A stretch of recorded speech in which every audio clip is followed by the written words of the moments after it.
ඔය මැරෙන කෙනාට මැරුණා කියලා දැනෙන්නේ.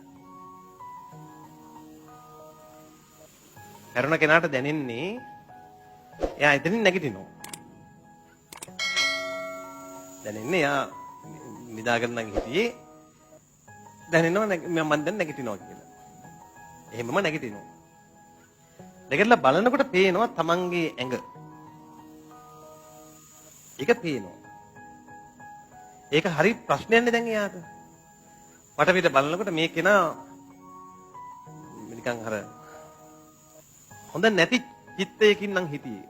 අරහසිතකින් නම් එක්ක රාගයකින් නම් මොන හරි දෙයක් නම් ඒ අයිති ඔක්කොම දුගතියට. සමහර අය එහෙමම නැගිටින්නේම ඒ උපතින්. නැගිටින්නේම ඒ උපතින්. දැන් අර කෙනෙක් විදිහට වෙලා තමයි උපතින් එක ප්‍රේතෙක් හරි මොන හරි එහෙම. දැන් මේවා මෙහෙමයි. විශ්වාස කරන්නත් පුළුවන් නොකරන්නත් පුළුවන්. ඒක ඉතින් තමන්ගේ මැට්ටම් තම් මැට්ටම්. පින තියෙන කාලා මේවා විශ්වාස කරනවා. මොකද මේ බුදුරජාන් වහන්සේ දේශනාවල එක එක තැන්වල වදාළ දේවල්. මේ කාරණේ වල දැනගන්නකො. මේ සාමාන්‍ය මේ ගොරෝසු ඇඟට කියන ඕලාරික කය. මේකෙන් විඥානය වින් වෙලා යනවා. මරණකට වෙන්නේ ඒක. නිකන් පොත්තක් ගැලවිලා යනවා වගේ. ඒ විඥානේ ඊට පස්සේ එයා තමයි වෙන ජීවිතයක හටගන්නේ. Taman කර්මානුරූපව කරගෙන ආපු දෙයක ප්‍රතිඵලයක් විදිහට කොහේ හරි හටගන්නවා. කර්මය තියෙන්නේ සතෙක් වෙලා ඉපදින්න නම් විඥානය ගිහින් විතරයක් ඇතුළට රිංග ගනී. ඒක Tamanට පේනවා Taman වැඩෙන විදිය. ඇහැරිලා බලද්දී කියන්නේ විතරේ කැඩිලා බලනකොට අම්මා කිකිලියක්. හරි? සමහර විට අර තමන්ගේ මනුස්ස ජීවිතේ තමන් හිතාමතා කරපු වැඩ තියෙනවනේ. ඒ වැඩ ඒ විදිහටම හිතන්න ශක්තියක් නැහැ. දැන් නැද්ද මනුස්ස ලෝකේ නැද්ද? වැඩිපුර හොඳට හිතලා වැඩ කරන්න පුළුවන් ළමයි සහ හිතීමේ ශක්තිය අඩු ළමයි. ඒ වගේ තමයි. අර කල්පනා කරන්න ගත්තට ලොකුවට කල්පනා වෙලා එන්නේ නැහැ. ඊළඟට දැන් ඔය പ്രേත ලෝක වගේ තියෙනවා.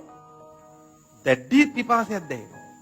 දැන් මේ තමන් මිය ගිහින් තමන්ට ඉපදිනා ලෝකයක් හම්බෙලා තමන්ට දැනෙනවා නම් දැඩි පිපාසයක් දැඩි කුසකින්නක් තමන්ගේ ඇඟපත විරූපිනම් ඒක නා දැනගන්නවා මේ කොහෙද මේ හට අරගෙන තින්නේ പ്രേත ලෝකෙක ආයේ මනුස්ස ලෝකේ බජවුදදා හිටපිය උදව්වට නෑ මනුස්ස ලෝකේ හිටියන්නේ මෙහෙම උන් තමන්ගේ ළඟට ඇවිල්ලා කියන්නේ ඔය പ്രേත ලෝක කියන්නේ පිස්සුද ඕවා සෙලවෙන මනස මගේ තෙලවෙන ඔබේ තෙලවෙන වගා හිටපිය උන් කියන්නේ ඒවා කී හිටපිය උන් එකෙක්වත් උදව්වට ඉන්නේ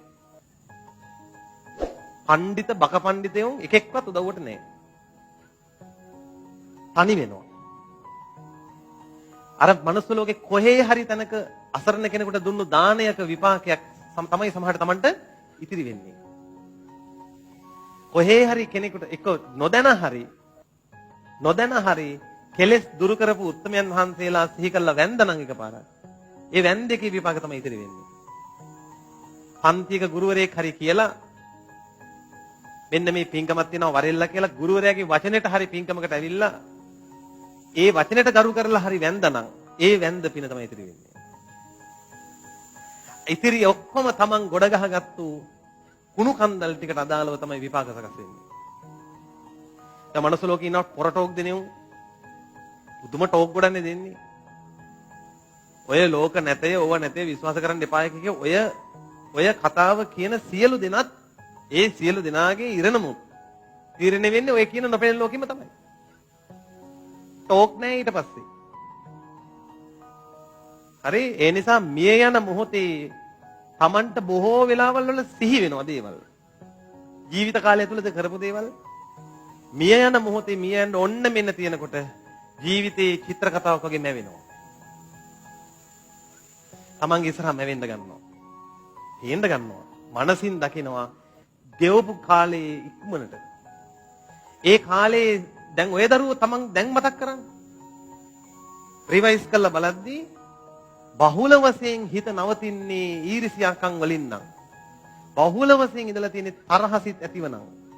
බහුල වශයෙන් කළා තියෙන මිනිස්සු කොට උපේක නම් අර හිත Tamanගේ ජීවිතේ චිත්‍ර කතාවක් වගේ බල බල එනකොට තැන් තැන් වල නවතිනකොට නවතින්නේම මොන තැන් වලද? ඒ තැන් වල. ඊටාම පොඩ්ඩයි තියෙන්නේ කරපු පින්කම්. බහුතරය ලැබෙනවා. බහුතරය ජය ගන්නවා. අන්තිම මොහොතේ බහුතරයේ හිතට එන පණිවිඩය අරක ලැබෙන්නේ ඊට අදාළ උපතක්. ඔන්න ඔය වෙලාවට හිත රැක ගන්න අමාරුයි. ඇයි? මරණයට මිනිස්සු ලෑස්ති නෑනේ. මැරෙන්න කවුරුත් කැමති නෑ. මරණය කියන එක දුක්ඛිත දෙයක්. හැබැයි අඩු ගානේ දැනගෙන හරි ඉන්න ඕන මම මැරෙන ස්වභාවයෙන් යුක්ත කෙනෙක්. දැම්මම මැරෙන්නේ නෑ නෙමෙයි. මැරෙන්න කවුරුත් කැමති නෑ. හිත හිතින්න ඕන මෙහෙම නෙමෙයි. මම මැරෙනවා, මං අද හවස මැරෙනවා, දැන් මැරෙනවා, මට මැරෙන්න ඕන. එහෙම නෙමෙයි මේ හිතන්න කියන්නේ. මේ ඉන්නවට වඩා හොඳයි මැරිලා යන එක. ඔය මේ වයසක උන්දලා කියනවා. දැන් ඇති කියනවා ජීවත් වෙලා. මේ බොරු කියන්නේ. හිත දන්නවා තමන් ජීවත් වෙන්න තව කැමති ළමයි. ආයුෂ වින්දනය කරන්න තියෙන කැමැත්ත හොඳ එකද නරක එකද? කියන්න බලන්න. අයින් කියන්නේ. ආයුෂ විඳින්න තියෙන කැමැත්ත හොඳ එකද නරක එකද? හොඳ එකක්. මිනිස් ලෝකේ තව චූටි හරි වෙලාවක් ඉඳලා පිනක් කරගත්ත හැකිනේ. මං කිව්වේ මහා සංඝයා වැඩ ඉන්නේ මොන ලෝකෙද? සුගති ලෝකවල සංඝයා නැහැ. නිරේ සංඝයා නැහැ. සිවුර දරාගත්තු බුදුරජාණන් වහන්සේගේ ශාසනය තුල පිළිවෙත් පුරන මහා සංඝයා ඉන්නේ මිනිස් ලෝකෙ විතරයි. සාංගික දාණය කරගන්න ලැබෙන්නේ මිනිස් ලෝකෙ විතරයි. තව තප්පරයකින් තප්පර දෙක තුනකින් හරි සංඝයා ගැන හරි සිහි කරන්න පුළුවන්. මිනිස් ලෝකයේ ඉඳ ලැබෙන වෙලාව වාසනාවක්. ඉක්මනට මැරෙන්න නෙමෙයි පතන්න ඕන. මේ බැඳීම් අතහැර ගන්න ලේසි නෑ. අර විදියට හිතන කෙනෙක්ට පහසුයි. දැන් එයා දන්නවා මැරෙන ස්වභාවයෙන් යුක්තයි. එහෙනම් ඒක තමයි මගේ කරා මේ එන්නේ. ඉක්මනට මම සිහි කරන්න ඕන බුදුරජාණන් වහන්සේ ගැන. ටග්ගාලා බුද්ධිමත් කෙනා බුද්ධ අනුසතිය වඩන්න ගන්නවා. එක්ක කළ පින්කමක් ගැන, කළ හොඳ දෙයක් ගැන ටග්ගාලා සිහි කරනවා. මොකද අසලා තියෙනවා, අහලා තියෙනවා මනස ලෝකේ ඉන්නකොට මියදෙන වෙලාවේ පිනක් ගැන සිහි කළොත් කොහේ යනවා කියලාද? බලන්න ඒ වාසනාව හරි අපේ රටේ උන්ට තියෙනවා. අනිත් උන්ට ඒකයි මං කියන්නේ මේ රටේ ඉපදුන එක ගැන හරි සතුටු වෙන්න කියලා. ඊළඟට දැන් සමහර අයගේ හිත බය වෙනවනේ. බය වෙලා මරණ මංචකේ ඉන්නකොට ළඟ උන් ඇවිල්ලා තව බය කරනවා. අනේ දාලා යන්න එපා කියනවා. දුව බදාගෙන කෑ ගහනවා අම්මව. එක්ක අම්මා බදාගෙන කෑ ගහනවා. යන්න එපා කියනවා. මාව දාලා යන්න එපා කියනවා. ඒ එල්ලීම ඒ ආකාරයෙන්ම වෙනවා. ඒ එල්ලීම යමක්ද ඒ ආකාරයෙන්ම වෙනවා. එතන හිත පිහිටියොත් පස්සේ යවනවා කට්ටක මංජල් ගහ ගෙදර. අර යන්න එපා කියපු එක්කෙනාම. ඒ නිසා මියදෙන වෙලාවේ ඊටාම අතලොස්සකට විතරයි පිනක් ලැබෙන්නේ. තමන්ගේ ළඟ කෙනෙක් ඉඳගෙන සිහි කරලා දෙන්න. අසවල් පින්කම කළා අම්මේ වාට මතකද? අසවල් දාණය දුන්නා අපි. අම්මට මතකද අපි මෙහෙම වන්දනා ගමනක් ගියා. හැබැයි එහෙම ගිහින් තියෙන්න ඕනේ බොරු කියලා බෑ ඒ වෙලාවේ. එන පචයක් කියන පොත ඇද්දි ගෑරගෙන. මැරෙන්න ඕන මෙන්න තියලා ගල් පැලෙන කෙබරයක් අහනවා. කරලා තියෙන්න ඕන පින්කම්. ඒකයි මේ කට කැඩෙනකම් කියන්නේ. ඒකයි මේ කියන්නේ පින් කරන්න. ගෙදරට එන මිනිහෙකුට හරි කමන්නේ දන් දෙන්න. ගෙදරට මිහිඟන්නේ කෙනෙකුට දැනෙන්න ඕන මොන හරි එකක් දෙන්න පුළුවන්ද කියලා මේ මනුස්සයාට. ගේට් වල ගිහින් හරවල යවන්න තු ඩයිවර්ට් කරලා. මෙහෙ නෑ කියලා. පොඩි හරි දෙයක් තියෙනවා නම් කරන්න. ඒ වෙලාවේ සිහි ගන්නන්න. ළඟ ඉඳගෙන සිහි කරන්න මේක කළා මේක කළා. මේක කළා මේක මතකද? ඊට පස්සේ කියන්න පුළුවන් සුගති ලෝක ගැන. සුගති ලෝක ගැන කියන්න කලින් Taman දැනගෙන ඉන්න ඕන. අම්මේ මාර වැඩේ සුගතියක් කියලා එකක් තියෙනවා මට මතක නෑනේ. පොඩ්ඩක් ඉන්න බලන්න මතක් කරන්න. එතන මතක් කරන්න Tamanට බෑ. Taman දැනගෙන ඉන්න ඕන. කෞතිසාව මෙහෙමයි. නිම්මාන රතිය මෙහෙමයි. යාමය මෙහෙමයි. තුසිතේ මෙහෙම. අම්මේ මෙන්න මේ ලෝක තියෙනවා.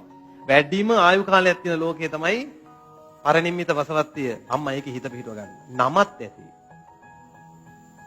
නමත් ඇති. අම්මා ඒකේ හිත පිහිටව ගන්න. සුගති ලෝකවල මෙහෙමයි අම්මේ. වටේටම දෙවිවරු ඉන්නේ. ඒ අය ළඟ ඊර්ෂ්‍යාව නැහැ. සත්පුරුෂයි. අනිත් කෙනාට හරියනවට කැමති. මිනිස් ලෝකේ වගේ කුලල් කාගන්නේ. ධර්මයේ ගැන සැක නැහැ. බක පඬිත නැහැ. කියන්නේ ඒවා. ඒ දෙවිවරු ධර්මයට කැමති අම්මට යහපතක් වෙයි. මෙතන හිත පිහිටව ගන්න. එහෙම පුළුවන් නම් එහෙම දරුවෙක් වෙන්න. තමන්ගේ දෙමව්පියන්ට එහෙම